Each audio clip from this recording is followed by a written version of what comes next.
ہر مسلمان پر فرض ہے۔ اب اس میں تشریح آئے گی کہ کتنا علم سیکھنا فرض ہے۔ کیا ہر کسی کو حافظ بننا ضروری ہے؟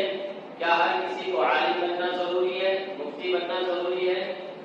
تو اس میں علماء کرام نے کہا نہیں، اتنا علم ہر کسی کو سیکھنا ضروری نہیں۔ اتنا علم کے لیے تو ایک شہر میں ایک گاؤں میں 2-4 علماء ہیں، 2-4 مفتی ہیں، جو عوام کی ضرورت کو پورا کر سکے کافی ہے۔